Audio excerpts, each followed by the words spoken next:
Okay, so again sir आपका welcome है हमारे चैनल योगेंद्र सिंह योगी पे। नमस्कार जी। नमस्कार सर। सर अभी तक हमने काफ़ी सारी चीज़ों पे चर्चा की हुई है, बट जो आज का टॉपिक है वो बहुत ही सेंसिटिव भी है और उसके साथ बहुत ही एक्साइटिंग भी है, क्योंकि अभी हाल ही में एक न्यूज़ आ रही है कि एक जगह पे डाइवोर्स हुआ। और जब वो डाइवोर्स वहाँ पे लाइक उनका हुआ तो वो अपनी बेटी को ढोल नगाड़ों के साथ मतलब सेलिब्रेशन के साथ एक तरह से वापस लेकर के आए। तो वो क्या चीज़ है सर, उसके बारे में थोड़ा बताइए। हाँ, ये खबर आजकल काफ़ी सुर्खियों में है। हालांकि डिवोर्स और तलाक होना कोई बहुत अच्छी बात नहीं है सोसाइटी में, पर यह है कि समाज में हर तरह के लोग हैं तो इससे बचा भी नहीं जा सकता। तो ये घटना जो है यूपी की मेरठ की है। वहाँ पर जो एक परिणीता शर्मा नाम की युवती है, उसका तलाक हुआ। वो जो रिटायर्ड जज हैं, ज्ञानेंद्र शर्मा उनके फादर का नाम है, उनकी बेटी थी। और हुआ यह था कि उन्होंने मेरठ जो फैमिली कोर्ट है उसमें ये मुकदमा चल रहा था।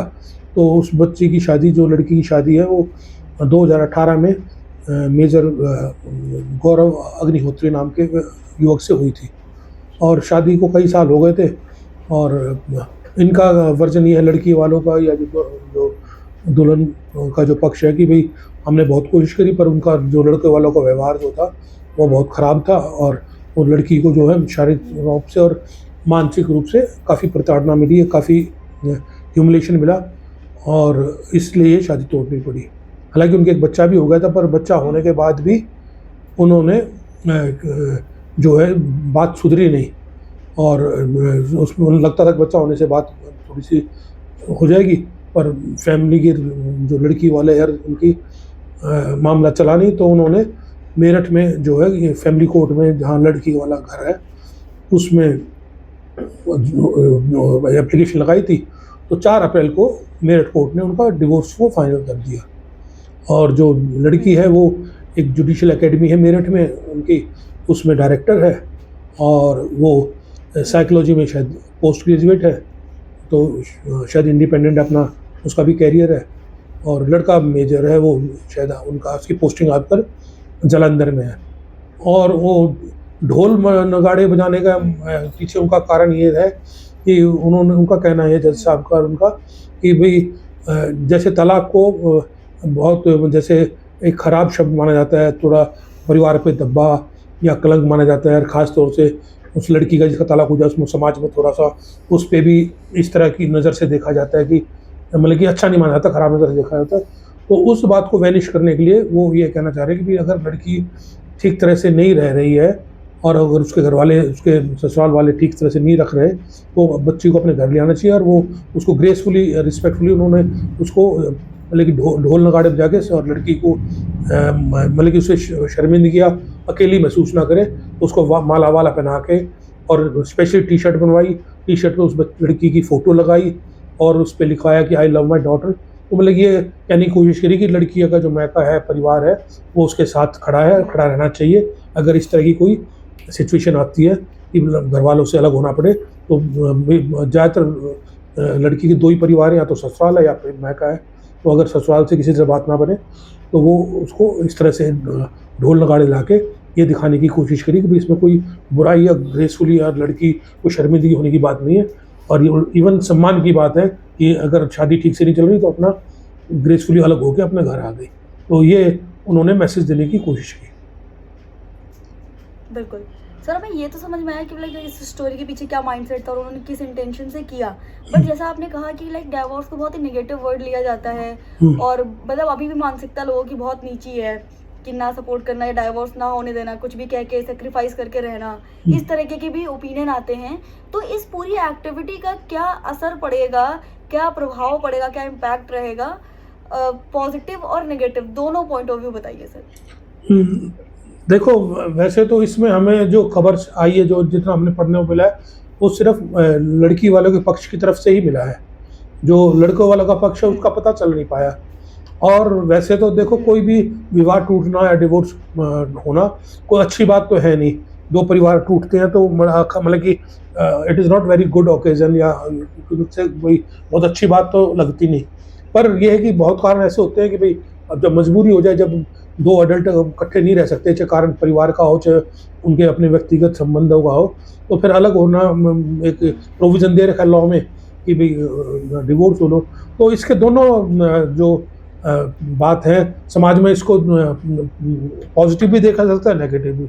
पॉज़िटिव तो ये है कि मान लो एक शादी हुई है 2 अडल्ट की, और वो लड़की या लड़का परिवार में इकट्ठे रह रहे हैं, और किसी वजह से उनका आपस में मेल नहीं बैठ रहा, उनके व्यवहार से है या प्रताड़ना कर रहे हैं, या दोनों के फैमिली मेंबर्स जो हैं वो इंटरवीन कर रहे हैं, नेगेटिव इंटरवीन कर रहे हैं, तो ख़राब शादी में रहने से अच्छा लड़कियां आजकल पढ़ी लिखी हैं, खुद सेल्फ इंडिपेंडेंट है। ये बात मैं सिर्फ लड़की के पक्ष में नहीं कह रहा, मैं दोनों के लिए कह रहा हूँ, क्योंकि डिवोर्स होगा तो दोनों ही के जीवन पर प्रभाव पड़ेगा।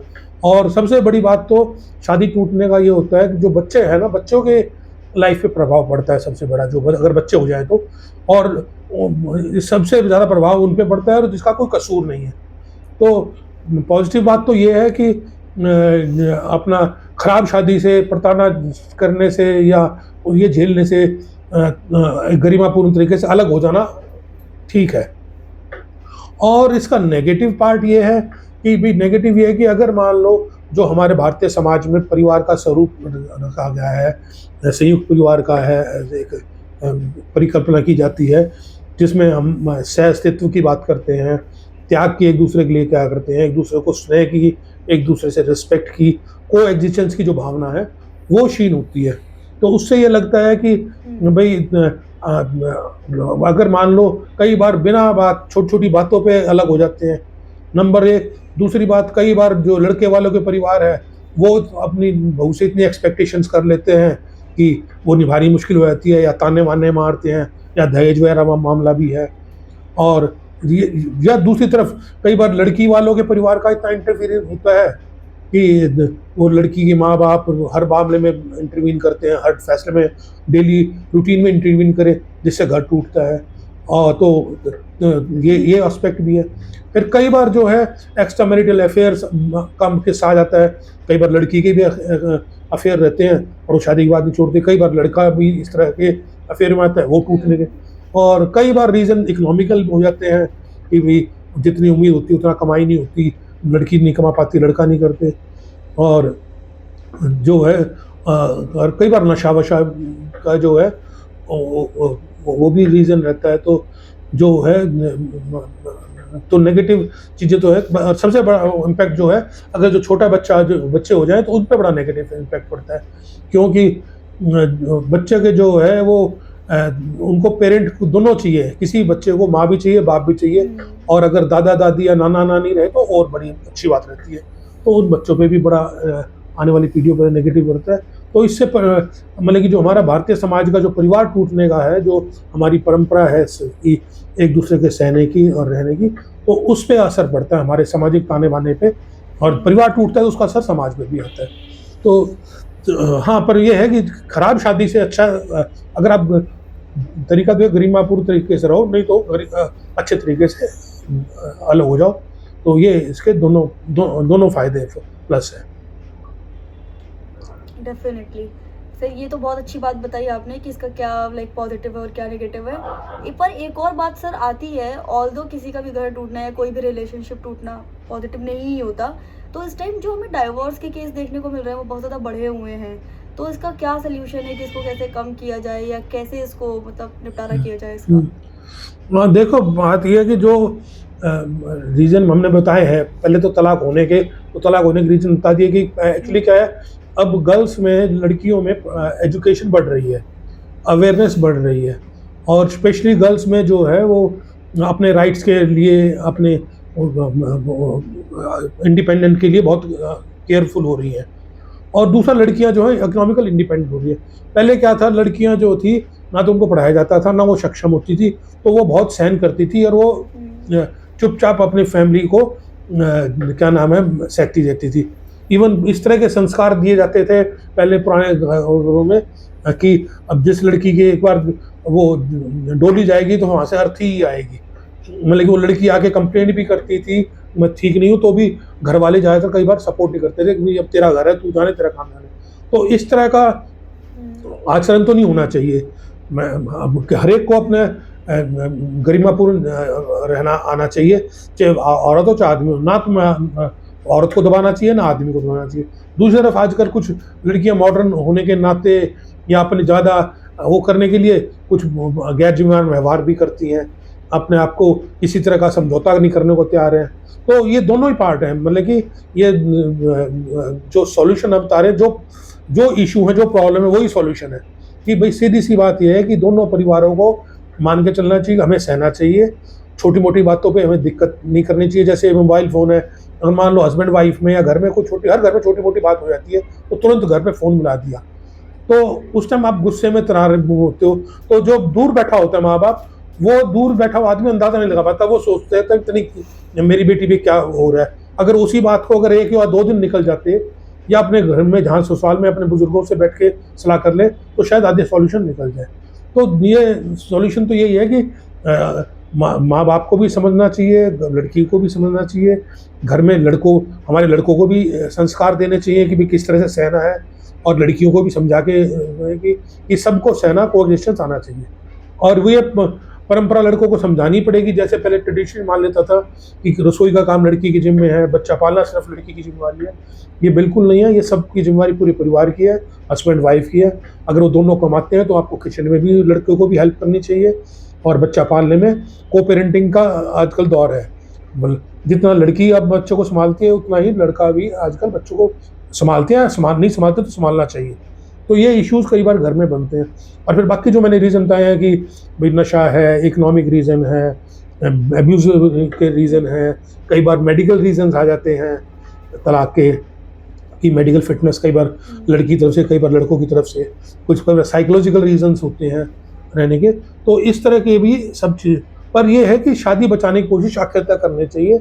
अगर ज़्यादा बात हो वो दोनों तरफ से जो है, जैसे मैरिज काउंसलर्स हैं, उनसे अगर आपको लग रही है बात तो मैरिज काउंसलर्स को कंसल्ट किया जा सकता है। उनको मतलब अपनी इस बात को छुपाने की बजाय उसका सॉल्यूशन ढूंढना चाहिए, पर कोशिश करनी चाहिए आखिर तक भाई परिवार बने। और उसका और ख़ास तौर से नेक्स्ट जनरेशन बच्चों पर बड़ा असर पड़ता है। और मान लो किसी वजह से जब कोई अगर पॉसिबल ना हो तो अगर ख़राब शादी से रहना में से अच्छा है अलग हो जाना, वो एक बेटर चॉइस है। अगर मतलब कि अगर किसी तरह से भी निभ नहीं रही, दोनों तरफ से सब ने कोशिश कर ली है, माँ बाप ने भी कर ली, लड़के ने भी कर ली, सब मतलब कि डाइवोर्स फर्स्ट नहीं लास्ट वो होना चाहिए।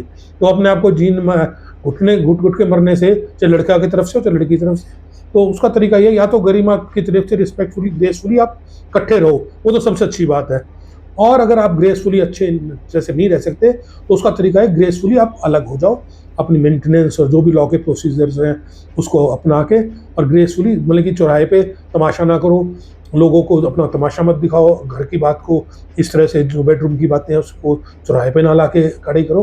तो ग्रेसफुली अलग हो जाना चाहिए। तो उसका एक दूसरा सॉल्यूशन ये है। और वैसे कसूर दोनों तरफ से किसी ना किसी का कम किसी के ज़्यादा, ये बात पक्की होती है कि कोई शादी टूटती है तो कसूर दोनों तरफ का होता है, किसी का कम किसी का ज़्यादा।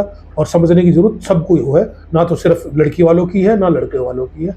और अगर कोई दहेज और नशा वगैरह ये करता है तो उस पर लड़की को बिल्कुल कॉम्प्रोमाइज़ नहीं करना चाहिए। Definitely. So thank you so much sir, हमारे क्वेश्चन यहीं तक थे। एंड इस टॉपिक के अराउंड इतना सेंसिटिव टॉपिक था, आपने बहुत अच्छे से ब्रीफ किया, बहुत अच्छे से समझाया। सो उसके लिए थैंक यू। नमस्कार जी। नमस्कार सर। एंड बहुत सारी चीज़ें इससे क्लियर भी हुई हैं, और आई जस्ट होप कि हमारी ऑडियंस को भी बहुत कुछ सीखने को मिला होगा, बहुत सारी चीज़ें क्लियर हुई होंगी। तो अगर आप हमारे चैनल पर पहली बार आए हैं, आप हमारे चैनल को सब्सक्राइब कर सकते हैं। वीडियो अच्छी लगी तो लाइक कर सकते हैं। आपका क्या ओपिनियन है इस टॉपिक पे, आप ये कमेंट में बता सकते हैं। Thank you so much.